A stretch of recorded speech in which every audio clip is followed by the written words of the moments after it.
In the last few lectures, we were examining how to use correlations in balance equations. Balance equations are strictly speaking written for a differential volume and for a differential time interval by doing a balance over a differential volume for the field variable. The change in the field variable in that volume, or the change in the mass, momentum or energy in that differential volume in a time interval delta t is related to the fluxes in, the fluxes out and the source.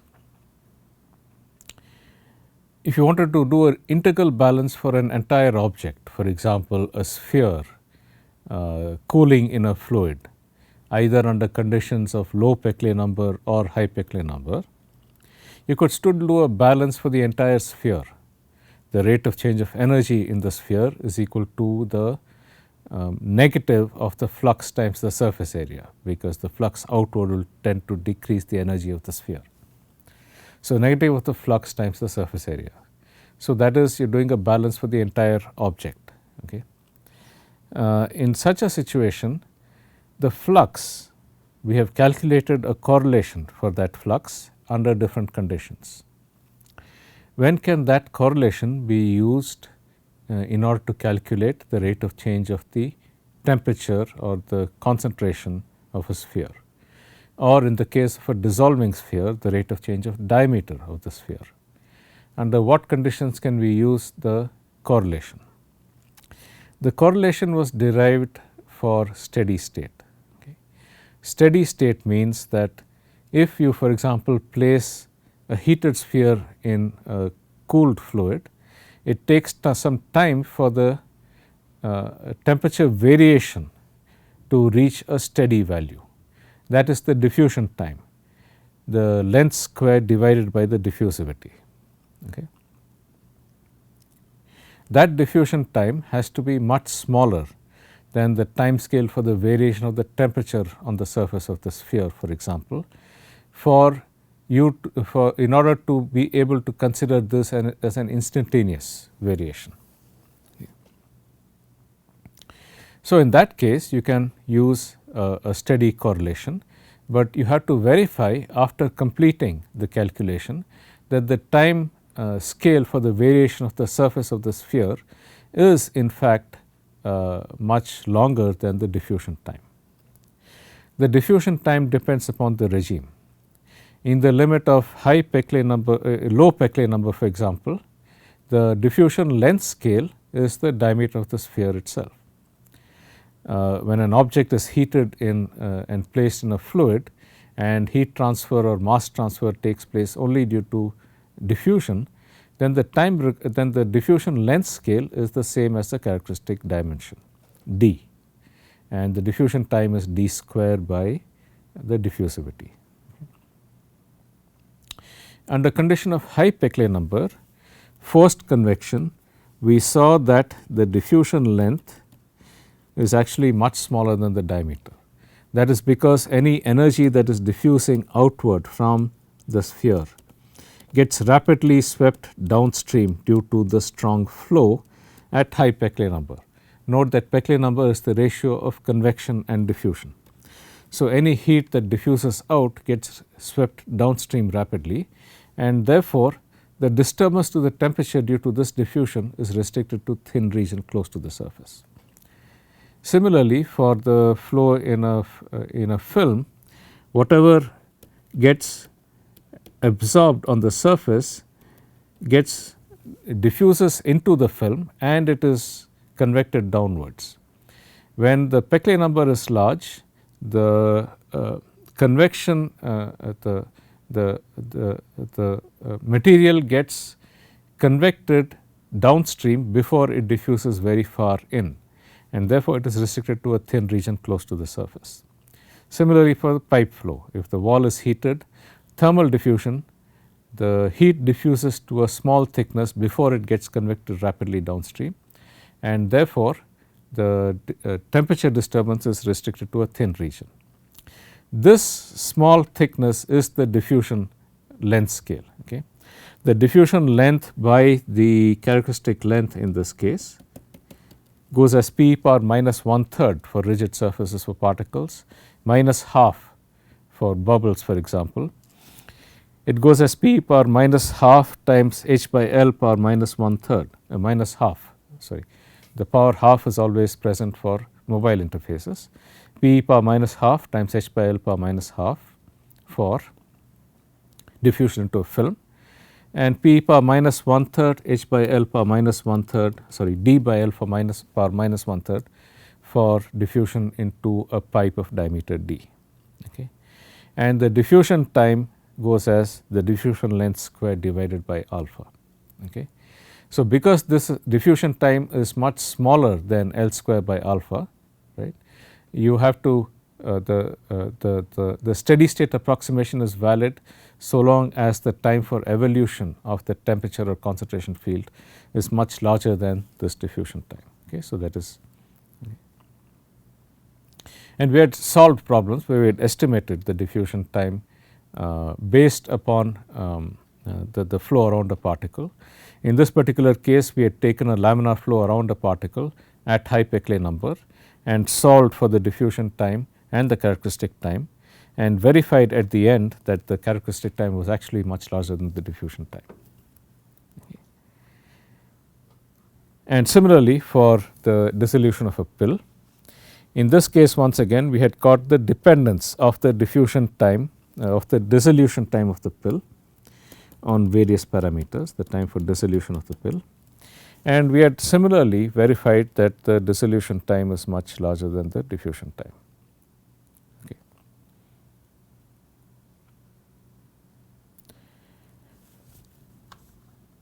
Okay, so next we will consider the case of natural convection.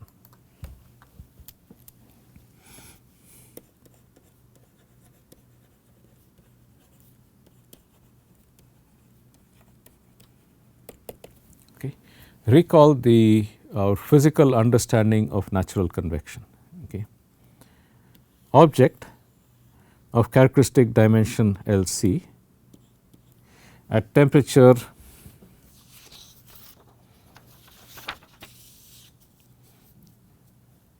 okay, I will call this as the solid temperature Ts, and the fluid is at a lower temperature Tf. Because Ts is much larger than Tf, the fluid close to the object gets heated. The heated fluid has a lower density, and because of that lower density it rises due to buoyancy. Okay. So, this object rises due to buoyancy.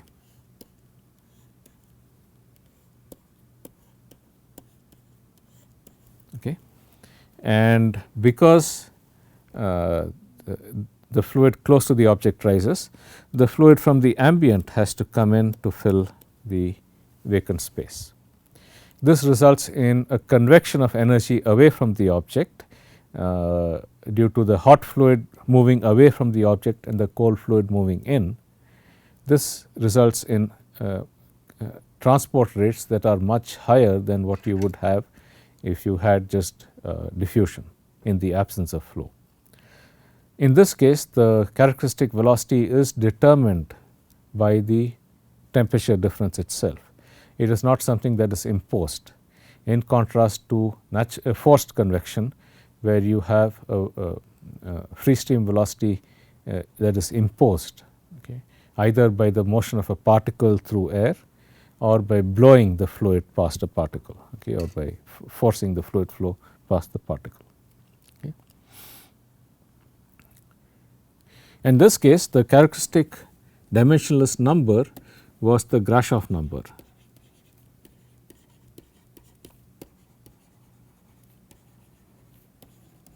How did we derive this?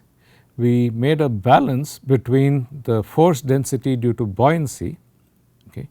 The force density due to buoyancy is basically the density difference between the fluid at the surface of the object and the fluid far away times g. Density times acceleration due to gravity is the force density. Okay. and this density difference had been approximated by a linear approximation as rho times the thermal expansion coefficient times thermal expansion coefficient times the temperature difference, okay, times G. Okay. The density difference was expanded as the density times beta thermal expansion coefficient with dimensions of inverse temperature times delta T times G. Okay. This was equal to a force density due to inertial forces. Okay. Force density, force per unit volume, which depends upon the density, the velocity, okay, squared divided by the characteristic length, okay, where Vc is the characteristic velocity that we need to evaluate. This is the velocity that is generated by the temperature difference and therefore the buoyancy forces. Okay. And from that we got the characteristic velocity as G beta delta T LC per half. Okay. This is the characteristic velocity, and if you calculate a Reynolds number based upon that characteristic velocity, Re is equal to rho Vc Lc by mu. Rho is the density, mu is the viscosity, Lc is the characteristic length, and Vc is the characteristic velocity that we derived by a balance between inertial and gravitational forces, buoyancy forces. Okay. So, this you will get as rho square G beta delta T Lc cubed by mu square whole power half. Okay.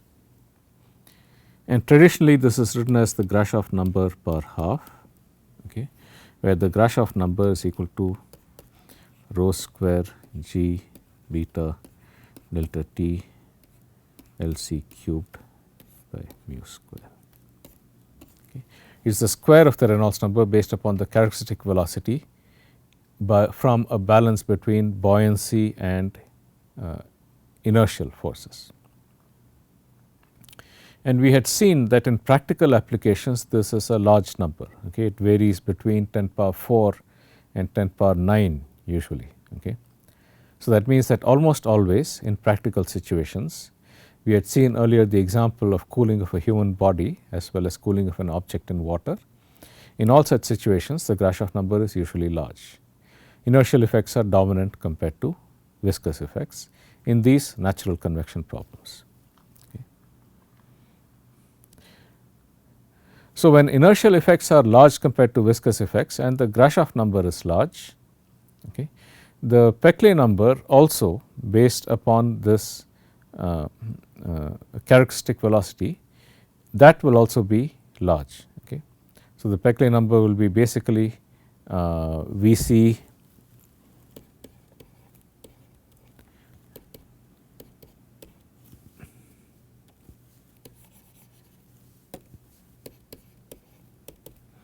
Vc Lc by the thermal diffusivity alpha, okay, which is equal to the Grashof number, the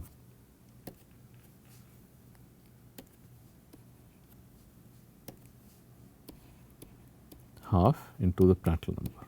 Okay. So, the Reynolds number times Prandtl number is the Peclet number. The Reynolds number is Gr per half. Okay. So, typically the Peclet number is also large. What that means is that close to the surface, convective effects are dominant compared to diffusion from the surface. That means that whatever energy is diffusing from the surface gets convected rapidly downstream, okay, gets convected rapidly downstream due to the flow generated by the buoyancy difference. And therefore, the temperature disturbance is restricted to a thin region close to the surface. Okay.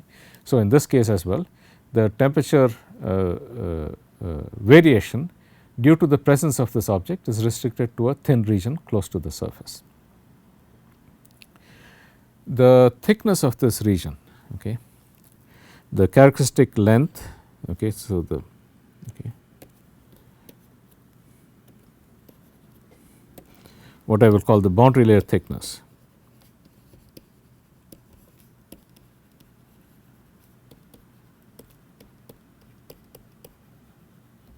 Okay.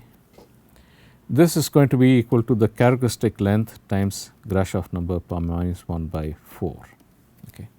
Reynolds number per minus half or Grashof number per minus 1/4, because Reynolds number is Grashof number per half. Okay. And in this case, as I showed you earlier, okay, the Grashof number is almost always much greater than 1, okay, or typically 10 power 4, okay, less than Grashof number less than 10 power 9 under normal circumstances. Okay. So, that means that the thickness of this layer is GR per minus 1 by 4. Okay. So long as the time scale is much, so long as the length scale for variation is much larger than this, or the time scale for diffusion time is equal to GR per minus 1 by 4 LC square by alpha. Okay. This is the diffusion time in this for this particular problem. GR per minus 1/4, okay, so this will be equal to GR per minus half LC square by alpha, okay, in this convection dominated regime. Okay. So long as this diffusion time is relatively small compared to the time scale for variation for the temperature, you can use the correlation for the Grashof number. Okay. Note that the correlation for the Grashof number that we had specified earlier is Nusselt number is equal to a constant which depends on the Prandtl number times GR per 1 by 4. Okay. Note that the length scale goes as GR per minus 1/4, the Nusselt number goes as GR per 1/4. Okay. In the forced convection, length scale went as P per minus 1/3 for a rigid surface, minus a half for a mobile surface. The Nusselt number or the Sherwood number went as P per plus 1/3 because it goes as the difference in temperature divided by that length scale. Okay. Okay, so that is the relationship. Okay, so this is the diffusion time, and so long as the time scale is much longer than this diffusion time, you can assume you can use the correlation which was calculated for a steady flow. Okay, you can use a correlation that was calculated for a steady flow. Okay. So let us look at deriving the change or the rate of cooling of a sphere due to natural convection in a fluid in the limit where the characteristic time is much larger than the diffusion time. Okay.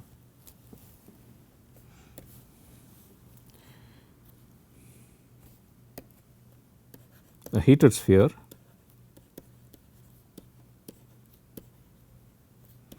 of mass m, diameter d, and specific heat Cps at initial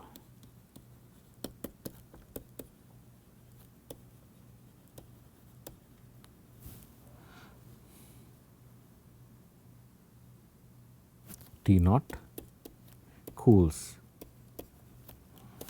in a fluid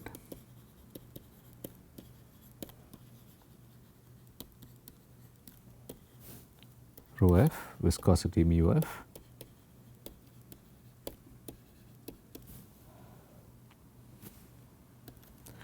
thermal.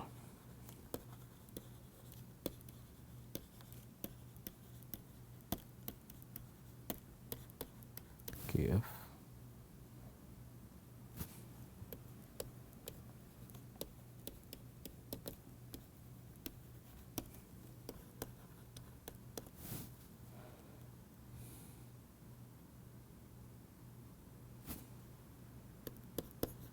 thermal expansion coefficient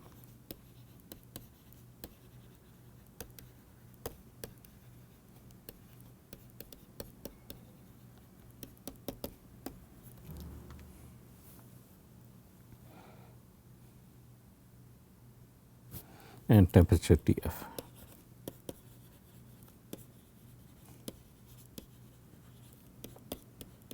Okay. Find the variation of temperature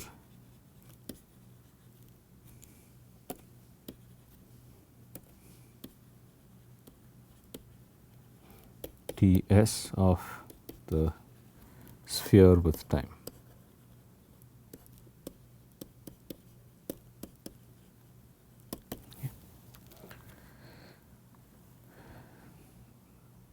Change in energy is equal to the heat flux times the surface area.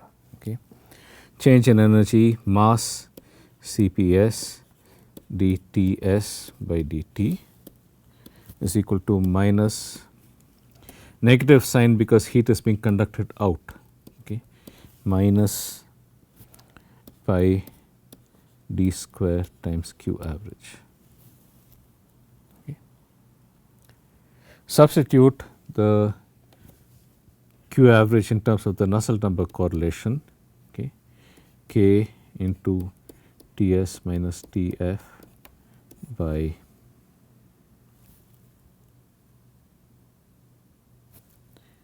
d into the Nusselt number. Okay.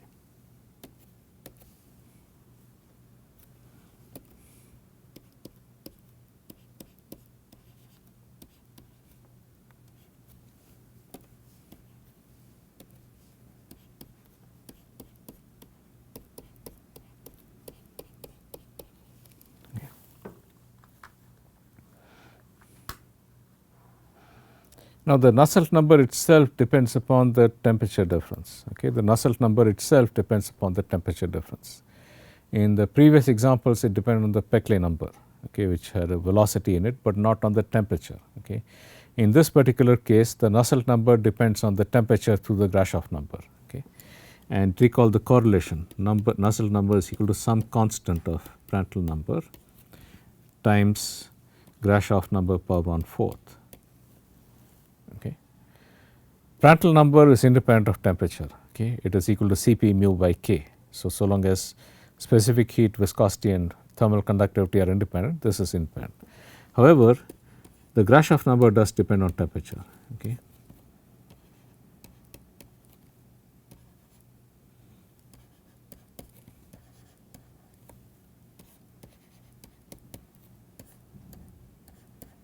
Okay, Grashof number depends on temperature. Therefore, the Nusselt number depends upon the temperature. Okay.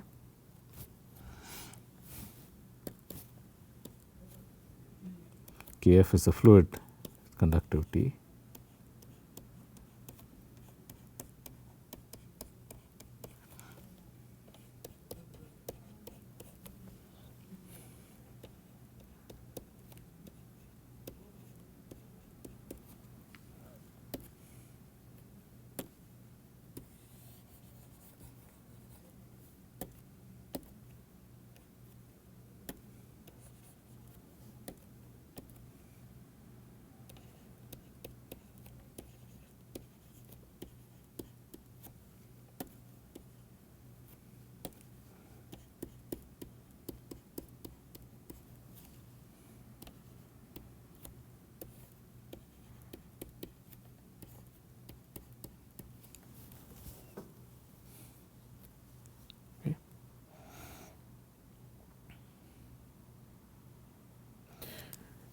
Important to note in this, the Nusselt number, I have assumed Ts minus Tf as the temperature difference.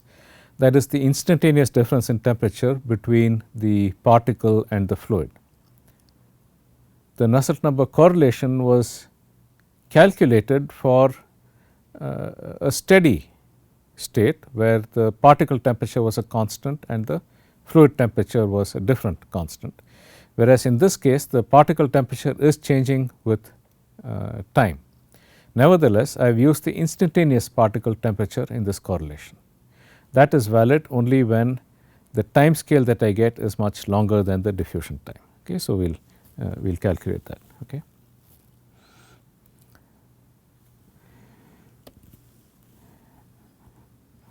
So, therefore, dTs by dt is equal to minus pi dkf C of PR by m CPS, okay, into rho f square g beta by mu f square whole power, sorry, let me see with the d cubed here.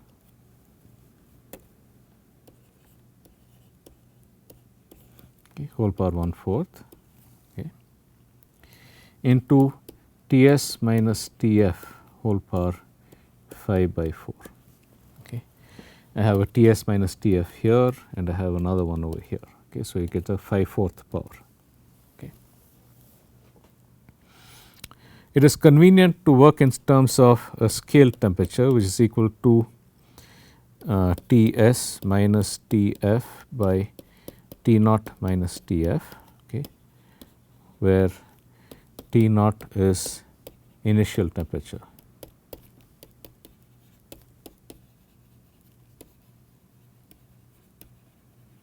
Okay. Recall that I had said that initially the temperature is T naught and then the temperature evolves with time. Okay. So, therefore, I can substitute Ts minus Tf is equal to T star into T naught minus Tf, okay. And if I take the derivative, T0 is independent of time, it is the initial temperature, Tf is independent of time, it is the fluid temperature. So, I get dTs by dt is equal to T naught minus Tf dt star by dt.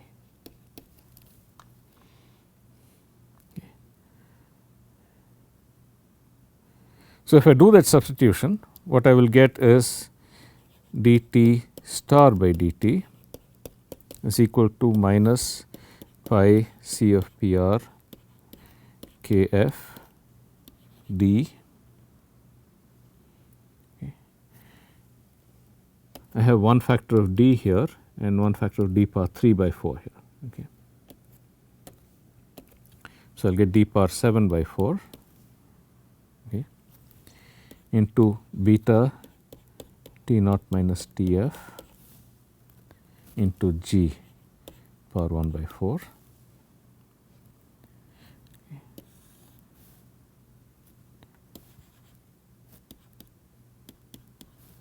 M CPS. This whole thing into T star power 5/4. Okay. Ts minus Tf power 5/4 is T naught minus Tf power 5/4 times T star power 5/4, and T naught minus Tf power 5/4 on the right side. Ts will have a T naught minus Tf power 1. So, therefore, I have finally T naught minus Tf power 1/4, okay, on the right side. This is a scaled equation. T star is dimensionless. Okay. Therefore, I can always write this as T star minus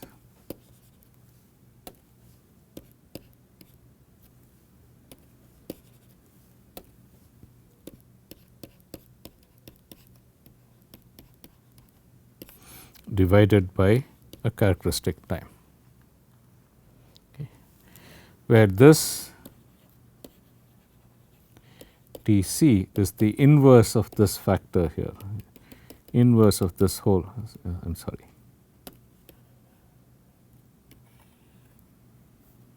inverse of this whole factor sitting in front. Okay. I will leave it to you for an exercise to verify that this has dimension of inverse time. Okay. So, this is going to be equal to mu f power half m CPS divided by pi constant of PR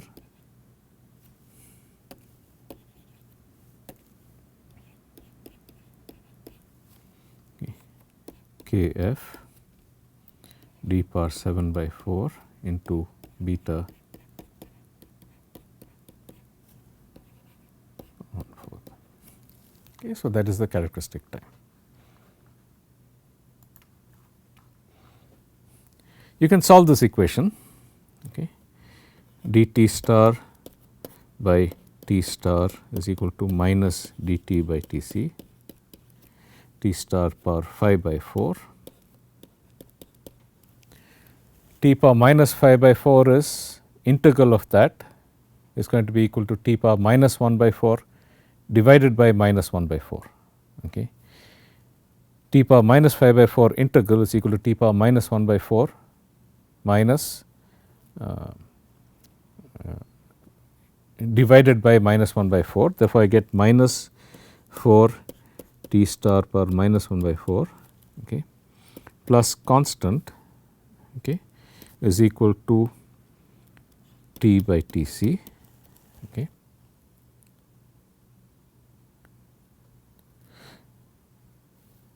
Or I will get T star is equal to 1 plus, sorry,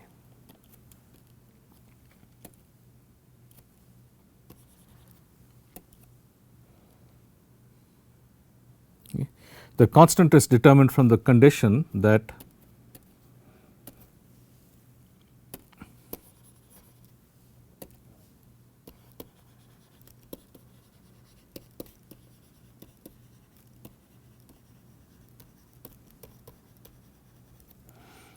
there is a minus here. Okay. T is equal to T naught, which implies that okay, T star is equal to Ts, sorry,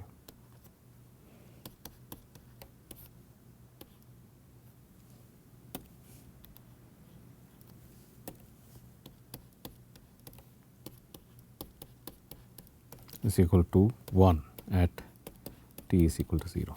Okay. Recall the initial condition. Okay.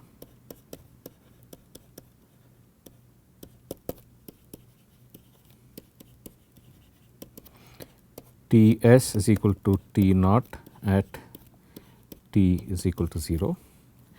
T star was equal to Ts minus Tf by T naught minus Tf.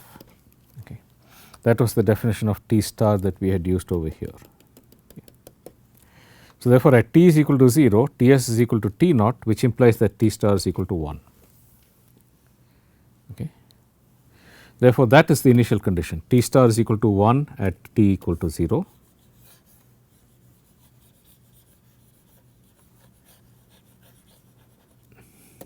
Okay. So, therefore, this implies that C is equal to 4. Okay. So, therefore, I get T star power minus 1 by 4, okay,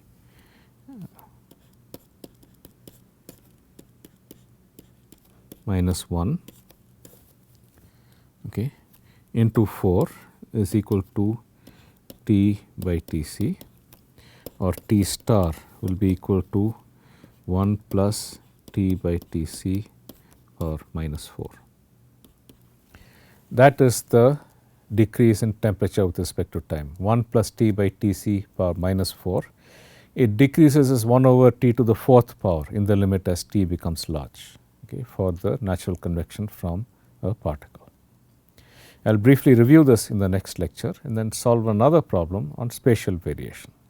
I will continue this in the next lecture. I will see you then.